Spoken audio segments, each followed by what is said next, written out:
Hello student, आज जो हम लोग पढ़ने वाले हैं उस टॉपिक का नाम है बहुपद के शून्यक। ठीक है, इसको इंग्लिश में कहते हैं जीरो ऑफ पॉलिनोमियल, और साथ में शेषफल प्रमेय भी। तो शेषफल प्रमेय क्या है? तो इस प्रमेय के द्वारा हम शेषफल ज्ञात करते हैं। ठीक है, तो इसके बारे में भी जानेंगे। तो पहले जान लेते हैं कि बहुपद के शून्यक क्या होते हैं। ठीक है, तो बहुपद के शून्यक क्या होते हैं? कोई हम ले लें वास्तविक संख्या। ठीक है, क्या ले लें? कोई एक वास्तविक संख्या ले लें। वास्तविक संख्या क्या होती है, इसके लिए हमने एक वीडियो बना रखा है। जितने लोगों ने नहीं देखा है संख्या के बारे में, वो लोग जाके वहाँ देख लें। टाइप ऑफ नंबर करके वीडियो पड़ा हुआ है। ठीक है, तो ये कोई वास्तविक संख्या है और एक बहुपद होगा जो px फॉर्म में होगा। बहुपद को px में ही दिखाते हैं, px qx।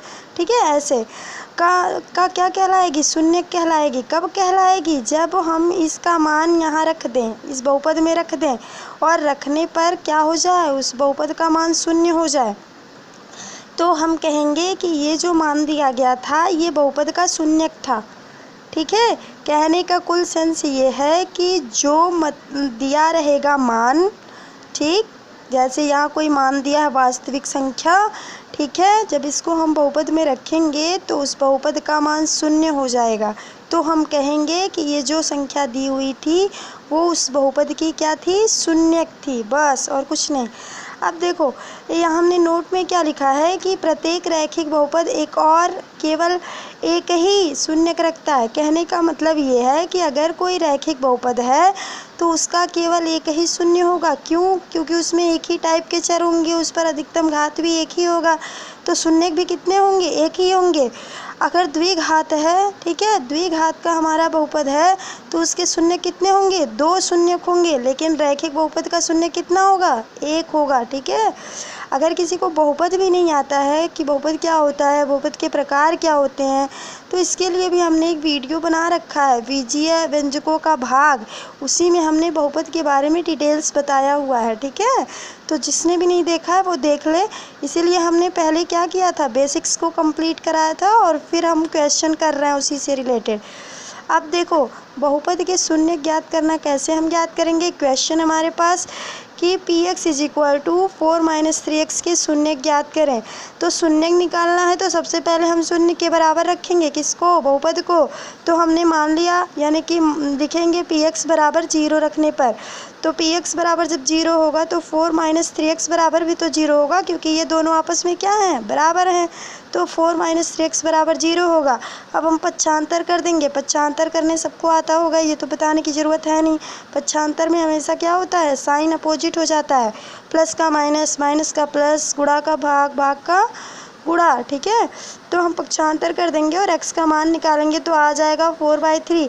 यहाँ देखो, -4/-3 का भाग हो रहा है। तो आज ही अभी हमने पढ़ाया है कि माइनस माइनस का जो भाग होता है वो क्या होता है? प्लस होता है। ठीक है, तो देखो यहाँ यूटिलाइज हो रहा है वो चीज़। ठीक, तो हम क्या कर देंगे? x का मान क्या आया? 4/3। अतः बहुपद px का शून्य क्या होगा? 4/3 होगा। ठीक है, तो क्लियर हो गया होगा। जिसका हमें शून्य निकालना है वो पहले हम उसको px फॉर्म में रखेंगे। ठीक है, अब ये x क्या है? x ये है जिस चर में हमारा बहुपद रहेगा वही यहाँ लिखा रहेगा।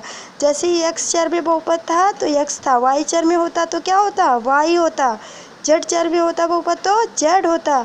जिस चर में बहुपद रहेगा वो यहाँ रहेगा। ठीक है, तो अभी हम एक बार और रिपीट कर दे रहे हैं। हमको करना क्या है शून्य निकालने के लिए? जिसका भी हमें शून्य निकालना है उस बहुपद को हम शून्य के बराबर रखेंगे और फिर उसमें जो चर है उसकी वैल्यू आ जाएगी, और जो वैल्यू आएगी वही बहुपद का क्या होगा? शून्यक होगा। समझ में आ गया होगा। अब क्वेश्चन एक और बनता है कि जांच करें कि बहुपद का शून्यक दिया गया मान है कि नहीं है।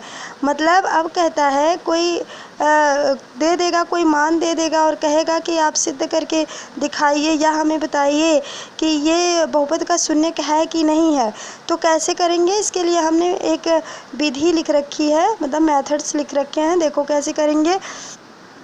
सर्वप्रथम हम क्या करेंगे, जो बहुपद दिया रहेगा उसको हम px फॉर्मेट में लिखेंगे, ठीक है, px फॉर्म में, ठीक। अभी हमने बताया ना कि ax क्या है, जिस बहुपद जिस चर में रहेगा वही यहाँ रहेगा, ठीक है। तो मान लिया हमने उस बहुपद को px के बराबर, ठीक है। अब हम क्या करेंगे, जो x की वैल्यू दे रखी है, x की वैल्यू, x वास्तविक संख्या हो सकती है, ठीक है।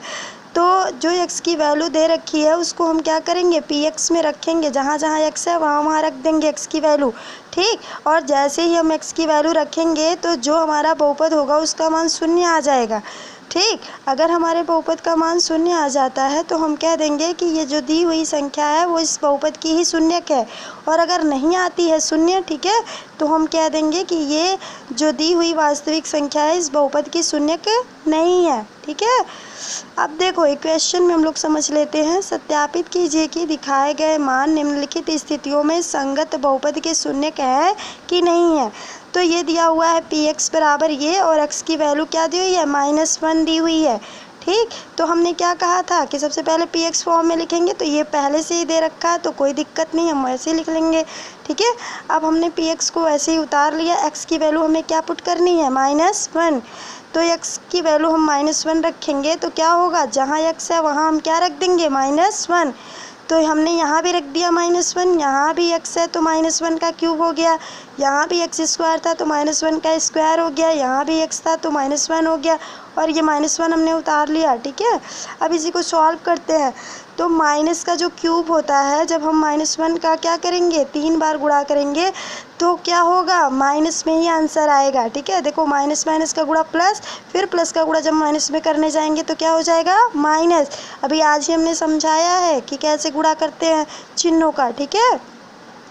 अब देखो ये है 5 और ये -1 का जब स्क्वायर करेंगे यानी 2 बार करेंगे, -1 इंटू -1 तो क्या हो जाएगा, 1 हो जाएगा।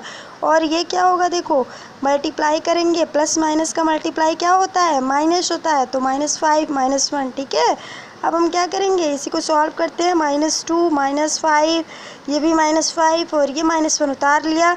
देखो ये 7 और 7 6 कितना हो गया, सारे समान चिन्ह हैं और हमने बताया था समान चिन्ह हमेशा जुड़ते हैं, ठीक है। तो ये जुड़ गया समान चिन्ह, और किस चिन्ह के साथ जुड़ेगा, माइनस चिन्ह के साथ, क्योंकि सारे के सारे माइनस में दे रखे हैं, ठीक है।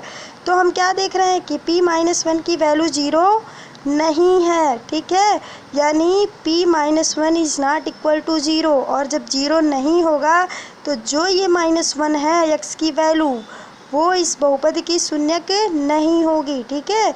और अगर यही शून्य हो गया होता तो यही जो मान होता वो उस बहुपद का क्या कहलाता, शून्यक कहलाता, ठीक है। तो समझ आ गया होगा सबको, किसी को कोई दिक्कत नहीं होगा। वीडियो काफ़ी लंबी हो जा रही है तो इसलिए हम सोच रहे हैं कि शेषफल प्रमेय नेक्स्ट डे बता देंगे, कल बता देते हैं, ठीक है। और आप लोग इससे रिलेटेड एक एक क्वेश्चन सॉल्व करके सेंड करिएगा, ठीक है।